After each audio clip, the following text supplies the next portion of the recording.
Hi everybody, it's Nessa here from Nessa's Hair Extensions again, down at 684 King Street West in Kitchener. So in this video, I'm going to be showing you how I boil hair to change the curl pattern on it. This is a great video because normally there's a lot of videos on YouTube on how to boil hair, and what you can find is that hair can come out dry. And that sucks. Even if you add a little bit of oil in it, it can still be a little bit dry. So I'm going to show you how I boil my hair. Now, this is primarily a video that was inspired by one of my clients who has a lovely, lovely daughter who wanted super, super, super tight curls. However, her hair was more of a loose curl. So of course I'm like, hey, well, you know what? You could just boil the hair if you want to loosen up the curl after she's worn it. And she did so, and she just found that her hair was really, really dry. So I thought, you know what, let me make this video for her and anybody else out there who may be thinking, I want to change my straight hair to curly hair, but I don't want it to dry out, right? Okay, so this is the kind of hair that I use. Well, mind you, I use the virgin Peruvian hair. So it originally started out like this, and I put a body wave into it, and this is a permanent body wave, and this has been washed 3 times, and it still has the nice wave in it. So I'm going to show you how I went from straight to body wave curl in only an hour and a bit. Alrighty, so here we go. Okay, so first thing you're going to need is a saucepan. Do make sure your saucepan is large enough to accommodate the amount of hair that you are going to use. This recipe is specifically good for about 2 to 3 bundles of hair. So within it, you're going to need half a cup of coconut milk, just the regular stuff you get in a can for about $1. You're going to need 1.5 cups of apple cider vinegar. You're going to need 500 mils of water, and also about a tablespoon of olive oil per 100 grams or 1 bundle of hair that you wish to boil. You're also, of course, going to need your hair and a set of rollers as well. Do make sure that the rollers that you choose are not the flimsy ones or foam plated so that they will melt if you're boiling them. You just want the nice hard plastic curler sets. Okay, so what you want to do in small sections is, of course, twist your hair in your desired curl pattern. The curl pattern that I'm using right now is just a simple twist and roll around so that I can get that deeper body wave. But of course, you can use a 2-strand or 3-strand twist to get very tight, kinky curls. Now that I have all my hair twisted up and in my bundle, I am ready to pop it in my saucepan. I did change my saucepan because I decided to only do 1 bundle rather than the 3 I was originally going to do, just for time purposes.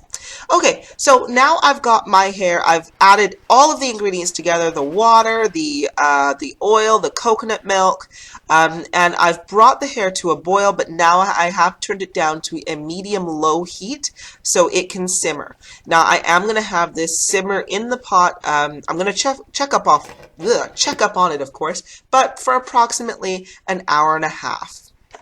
Okay, so my hair did sit and boil in there for about an hour and a half, well, a simmer, if anything, in all of the richness of the coconut milk, apple cider vinegar, and olive oil.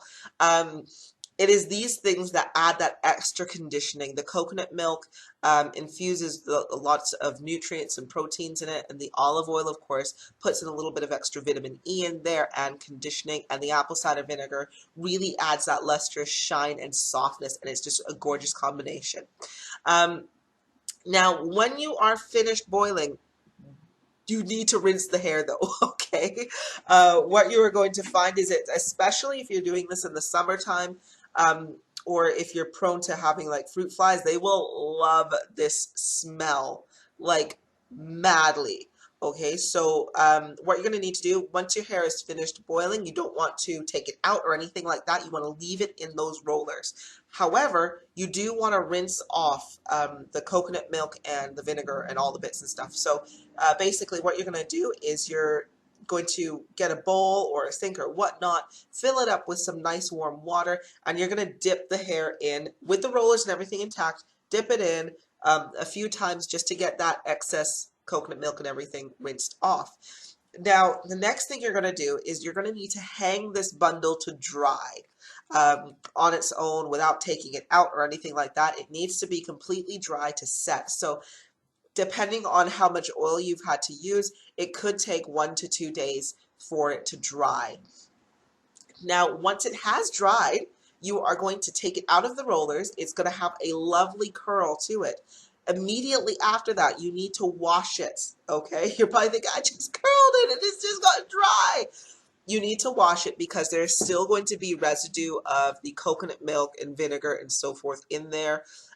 So wash it a couple of times. If you have a sulfate-free shampoo, please do so. Wash it with that. And once you've washed it at least twice, then lay it out to dry again. And you will find that the curls will still be in a perfect, it will hold perfectly. And so like that, and you'll come out with some lovely curled hair. And when I'm feeling this, you can even see it's got a lovely lustrous shine. It is super soft, just as soft as it was when I originally took it out the package. And it's ready to be installed now. So this is a great example there. So that is it for me. Thank you ever so much. Thank you so much for watching today. If you like this video and you know somebody that may like it as well, hey, share it, spread that love around. And don't forget to rate, comment, and subscribe because I am always posting out those awesome tutorials, product reviews, hints on tips on how to care for your hair, your extensions, and of course, blending techniques as well. If you want more information on what it is Nessa's Hair Extensions actually does, product pricing, installation services that we offer, please visit our website at www.nessashairextensions.com. You can also order online as well. And lastly, hey, who doesn't have Facebook, right? I sure as heck do. So you can check us out on Facebook as well at www.facebook.com. Oh my God, I almost forgot. / Nessa's Hair Extensions. And you can view our gallery of all the lovely ladies and gents who've had installations at Nessa's Hair Extensions. And you can always get updates on funny news, pictures, in-store offers, and competitions as well. Plus, if you like us, you can also get 10% off of your first purchase. So, yeah, I'm bribing you. Everybody does it. That's it for me. Thank you so much. Bye.